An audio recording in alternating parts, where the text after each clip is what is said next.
Perfecto. Bueno, muchas gracias, Néstor, y gracias al comité organizador por la invitación. La verdad que me encanta participar de este curso porque tiene la gracia de que es bien multidisciplinario, entonces como un manejo focalizado en el paciente más que en la especialidad. Bueno, yo les voy a hablar ahora de prevención de osteoporosis. Como concepto, ¿cierto? ¿Qué es la osteoporosis? Es la disminución de una masa ósea que lleva a un aumento en el riesgo de fracturas. Y esta disminución se va a asociar, ¿cierto?, a un deterioro de la microarquitectura del esqueleto. Y acá es como vemos un hueso mucho más denso y acá unas trabéculas finas que hacen que el paciente sea más susceptible a fracturarse. ¿Por qué nos importa la osteoporosis? Nos importa porque a largo plazo tiene un mayor riesgo de fractura. Pero no es solamente la osteoporosis dada por un bajo pic de masa ósea o un aumento de la pérdida de masa ósea los que van a determinar una fractura. Hay varios factores adicionales, como la sarcopenia, pérdida de masa muscular que se produce con la edad, que aumenta el riesgo de caídas, que van a ser pacientes que se van a fracturar más. Hay factores genéticos, hay factores de estilo de vida, hay factores hormonales, ciertas enfermedades que todas tienen efecto, y eso es lo que vamos a ver ahora, cómo identificarlas, cómo tratarlas y qué podemos hacer. En términos de formación de masa ósea, todos nosotros formamos masa ósea desde el momento en que nacemos, que es hasta la mayor velocidad, hasta aproximadamente a los 15 años. De ahí sigue formando masa ósea, pero ya la velocidad va disminuyendo y se logra el pic de masa ósea entre los 25 y 30 años. Y desde ahí ya no hay más balance positivo, o sea, no tenemos capacidad de formar masa ósea y el capital con que tenemos para nuestro envejecimiento es lo que logramos formar antes de los 30 años. Posteriormente, como ven acá, se mantiene estable hasta el fin de la edad reproductiva en la mujer, en que se empieza a perder por la posmenopausia y después por la edad, y en el hombre también se empieza a perder por la edad. Por eso que es muy importante entonces una buena adquisición de masa ósea en infancia y adolescencia, y esto va un poquito enganchado a lo que se habló ayer, que era de nutrición en adolescencia. El pic de masa ósea, como les contaba yo, se va a lograr entre los 20 y 30 años, y el 40-60% de la masa adulta ósea se adquiere en la adolescencia. O sea, así importante es la buena nutrición en este momento. A los 18 años ya se alcanzó el 90% del pic de masa ósea, y después de esto hay una disminución paulatina, como veíamos en el gráfico anterior. Y esta masa ósea, cuánto se forme, va a depender de un balance entre formación y resorción. El único momento de la vida, entonces, donde la formación es mayor que la resorción es desde el nacimiento hasta los 25-30 años. Posterior a eso se llega generalmente a un equilibrio, ¿ya? ¿Qué factores podemos promover para optimizar la salud ósea en niños? Que estamos viendo que niños y adolescentes, ¿cierto?, son los formadores del gran capital óseo que vamos a tener para envejecer. Tal como se ha nombrado varias veces, el calcio se asocia a un mayor contenido mineral óseo y a menos fracturas en los niños en estudios a largo plazo. Y lo que se recomienda en niños y en adolescentes es alrededor de 1000 a 1300 miligramos al día. Vitamina D, el 17 al 47% de los adolescentes tienen un déficit, por lo tanto, y es un suplemento que cuesta encontrar a veces en los alimentos y uno debiera suplementarlos, o al menos se recomienda un aporte de al menos 600 unidades al día de vitamina D en los niños y adolescentes. Otro tema muy importante que se ha ido perdiendo, tanto, bueno, 2 años de pandemia, se perdió también porque hoy en día hay más sedentarismo, más uso de tecnología, es el ejercicio. El ejercicio tiene un gran impacto en la densidad mineral ósea, en promover en el fondo la formación ósea. Tienen que ser ejercicios con impacto y con fuerza de gravedad, ¿ya? Y aquí es como los niños realmente sedentarios tienen menos densidad mineral ósea que un niño que hace deporte. Esto llega a un extremo en que cuando el deporte es muy intensivo, obviamente empiezan las fracturas por estrés o empiezan las consecuencias de un deporte extremo. Estamos hablando de un deporte regular, normal. Se nombra harto, se describe harto el evitar bebidas carbonatadas. No es necesariamente porque las bebidas le hagan mal al hueso, como se aplicaba en el que se ha tratado de describir, sino que es porque los niños, cuando toman muchas bebidas carbonatadas, dejan de tomar lácteos. Por lo tanto, están cambiando algo no nutritivo, como una bebida, por un vaso de leche o un yogur. Entonces hay que tratar de que eviten las bebidas principalmente porque terminan siendo un suplemento o un lácteo. Y mantener un peso saludable, tanto el peso muy bajo como el exceso de peso en los niños también los predispone a fracturas. ¿Ya? ¿Y qué pasa después? Nosotros optimizamos, tratamos de recomendar las medidas para lograr, ¿cierto?, la mejor masa ósea, y después viene un periodo donde se mantiene o se pierde. Y aquí empiezan a jugar muchos factores que son los que afectan el metabolismo óseo, desde el hipogonadismo, problemas de mala absorción, que ya se los voy a mostrar, enfermedades sistémicas, falta de ejercicio, abuso de alcohol, ciertos fármacos, enfermedades inflamatorias, y todas estas van afectando la masa ósea que se tiene. Por eso hay que tratar de evitarlas en lo posible o estar atentos y actuar en forma precoz si el paciente presenta una disminución importante de osteoporosis. ¿Cuáles son acá en una tablita más como ordenadas? El abuso de alcohol hace que los huesos sean más frágiles y a su vez que los adultos mayores los predispone a caídas, y las caídas son un factor cierto de riesgo para fractura. Como vimos, una baja ingesta de calcio, un déficit de vitamina D.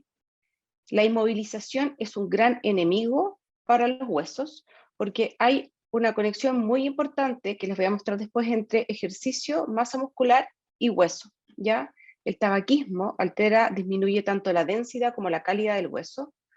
Todas las causas que producen hipogonadismo tienen un efecto negativo en la masa ósea. Como nombraban ayer, las pacientes con trastorno de conducta alimentaria, pacientes con anorexia no tratada, tienen un mayor riesgo de fracturas. Enfermedades reumatológicas, tanto por ser enfermedades inflamatorias, que la inflamación crónica tiene un efecto negativo, como muchas veces el tratamiento en que se usan corticoides. Enfermedades gastrointestinales, acá no hay que olvidarse de la cirugía bariátrica. La cirugía bariátrica también es un síndrome de mala absorción en el fondo que se le genera al paciente y que también tiene un impacto negativo en el hueso, ¿ya? Y de los fármacos, como nombró el doctor Solá en la primera charla, los inhibidores de aromatasa también producen un daño a nivel óseo. Las inyecciones de medroxiprogesterona, aunque este es un daño negativo que se revierte después de la suspensión, pero igual tiene un impacto negativo en hueso. ¿Qué le podemos recomendar a un adulto como prevención de osteoporosis? Una ingesta adecuada de calcio y vitamina D, ejercicio con carga de peso y fortalecimiento muscular, al menos 30 minutos 3 veces por semana, y estos disminuyen las fracturas al disminuir las caídas y mejorar, ¿cierto?, la densidad mineral ósea. Prevención de caídas, la suspensión del tabaco, la limitación del consumo de alcohol, y en pacientes de alto riesgo de fractura, medidas farmacológicas, que no es lo que vamos a hablar ahora porque eso ya es prevención secundaria. ¿Cuánto aportar de vitamina D? Al menos en adultos o posmenopausia, 600-800 unidades al día. Como dijo la doctora Trejo, permite una adecuada absorción intestinal de calcio, tiene eventual beneficio en la musculatura y el equilibrio, principalmente al mejorar el déficit que había en el fondo. El déficit se asocia a un mayor inestabilidad o daño muscular. Y se recomienda también un aporte adecuado para prevención de fracturas y siempre los pacientes que están con antirresortivos para evitar hipocalcemia. Como se dijo en la charla anterior, los niveles pueden ser hasta 20 o hasta 30. En general, las pacientes ya en la posmenopausia con mayor riesgo de osteoporosis, uno trata que tengan niveles mayores de 30. Y cuando tienen déficit, se pueden tratar con esta carga en bolos, o también uno podría incluso, aunque tengan un déficit, dejarles una dosis diaria de 4.000 unidades al día hasta lograr normalizar los valores. El tener una vitamina de 20 o vitamina D de 18 no es una urgencia, por lo tanto no requiere que al paciente le tengamos que dar una carga. A veces sale más cómodo, pero perfectamente pueden tener una dosis diaria. Y como se dijo previamente, las cargas en bolos no se recomiendan en adultos mayores, sobre todo en pacientes institucionalizados, porque se ha descrito un mayor riesgo de caídas. ¿Cuánto de aporte de calcio se necesita? La recomendación es de alrededor de, en adultos, 1.000 a 1.200 miligramos al día. Como concepto, una dieta sin ningún lácteo aporta 300 miligramos al día. Lograr la recomendación diaria con lácteos más suplementos se puede hacer siempre que con aporte de puros lácteos no se lleguen a los 1.000 a 1.200 miligramos. Siempre lo hay que preferir el aporte de la dieta. El calcio de la dieta de cualquier lácteo tiene mucho mejor biodisponibilidad, viene de proteína, se absorbe mejor, ¿ya? Y cuando damos suplementos, pacientes intolerantes a la lactosa que ni siquiera quieren probar productos sin lactosa o que tengan distintas situaciones por las cuales no quieren tomar lácteos, les podemos dejar suplemento máximo 1000 miligramos al día, y cuando vayan a dejar 1000, nunca se deja en una dosis, se deja en 2, porque el organismo no es capaz de absorber más que lo que te va a aportar una dosis de 500. Por lo tanto, va a perder los otros 500 que se le den simultáneamente. ¿Ya? ¿Qué calcio preferir? Los dos que tenemos disponibles acá, está el carbonato de calcio y el citrato de calcio. El más usado, porque es más económico, es el carbonato de calcio. Se requiere, cuando yo le doy al paciente carbonato de calcio, menos número de tabletas, porque por tableta permite en esta formulación mayor dosis. ¿Qué problema tiene? Produce más molestias gastrointestinales y más constipación, por lo tanto tiene un poquito menor tolerancia. Y lo otro es que el carbonato requiere acidez y requiere que se dé con comidas. Por lo tanto, en pacientes que tuvieron una gastrectomía, que tuvieron alguna cirugía bariátrica, que están tomando antiácidos, y o pacientes muy mayores en que sabemos que tienen atrofia gástrica y tampoco tienen una buena acidez gástrica, es preferible en esos casos usar citrato de calcio, que es más caro, requiere mayor número de tabletas. En general, al menos se requieren 2 al día, y de hecho, si se fijan bien, cuando dice la dosis que trae, es dosis por porción, y siempre son 2 tabletas. Es mejor tolerado y la absorción no va a depender de la acidez. Esto es una tabla para que tengan una idea. Nosotros se la entregamos a veces a los pacientes para que ellos se hagan una idea de cuánto calcio están consumiendo y puedan suplementarse en caso de que necesiten. Todo el mundo, siempre parten de 300 porque dijimos que la dieta sin lácteos tiene 300, ¿ya? Más o menos los lácteos aportan entre 250, 300, dependiendo qué es lo que sea.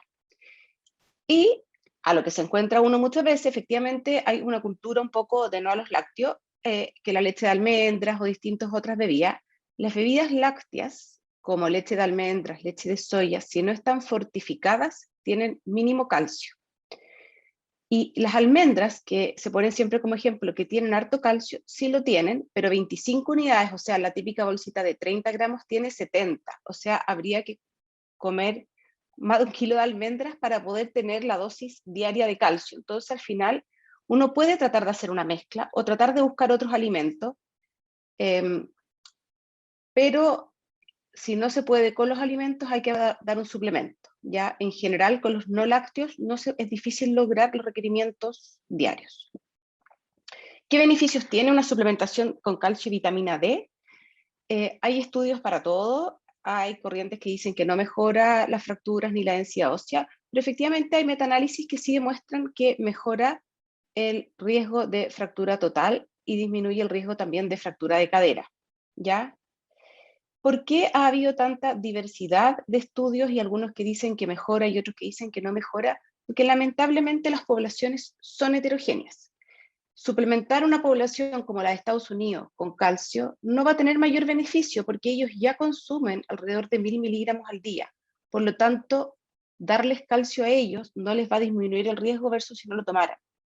Pero hay poblaciones como la nuestra, que es muy parecida a la Argentina, en que tenemos un menor consumo de calcio. Por lo tanto, en nuestra población, en que a veces el consumo de lácteos es menor, probablemente sí haya mayores beneficios de una suplementación para lograr llegar a los 1000-1200 miligramos al día.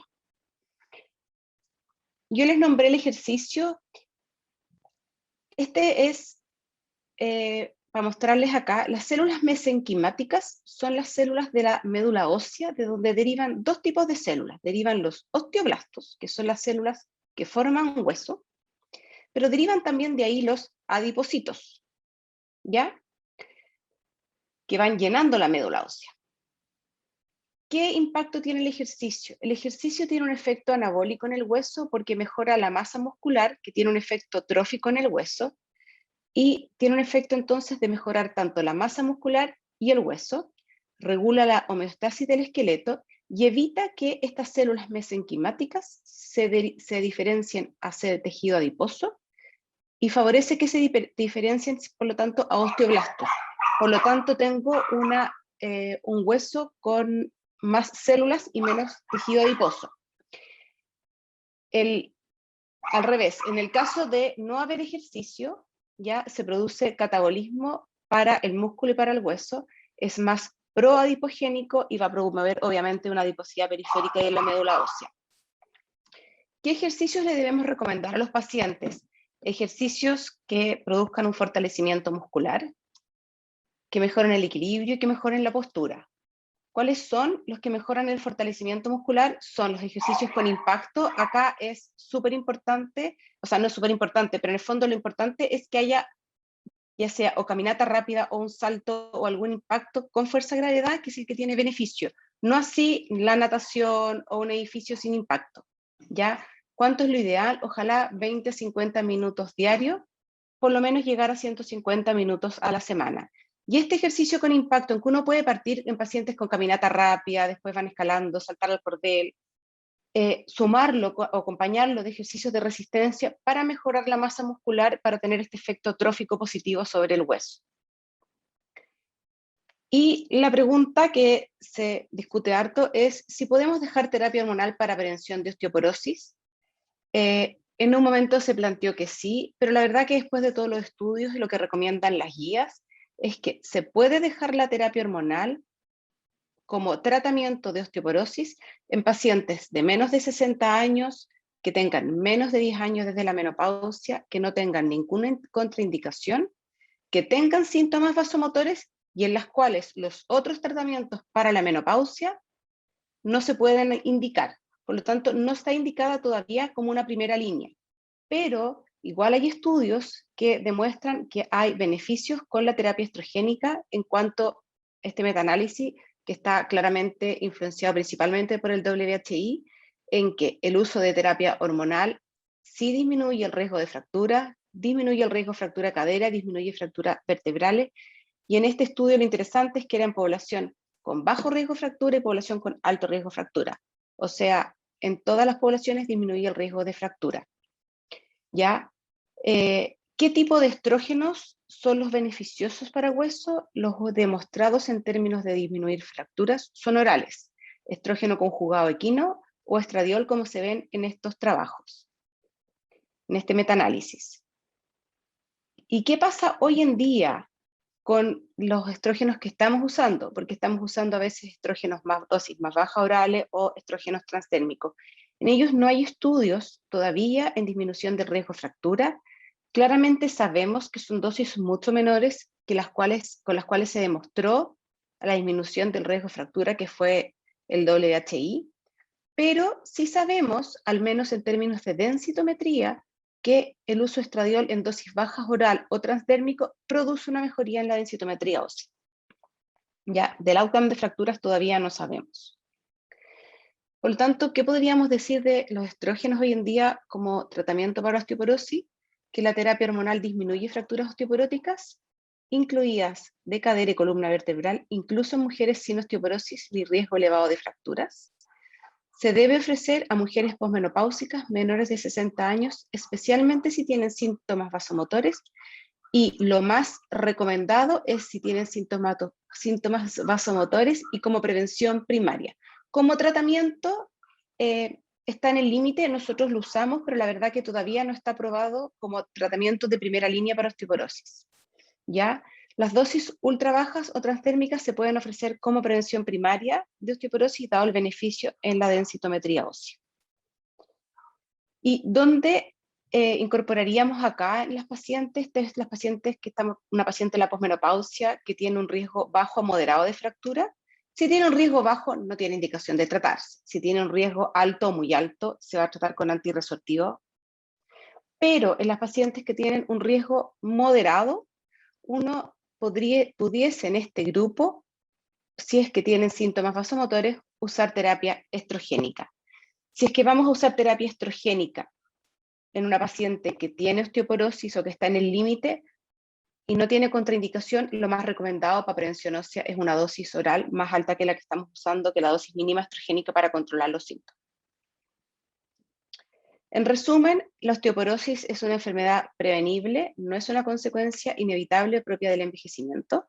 Y el manejo de la salud ósea debe ir dirigida a maximizar el pico de masa ósea y minimizar las pérdidas óseas asociadas a la edad y a la declinación hormonal. En general, se deben fomentar las medidas de estilo de vida saludable para mantener la densidad mineral ósea, la microarquitectura ósea y la resistencia ósea.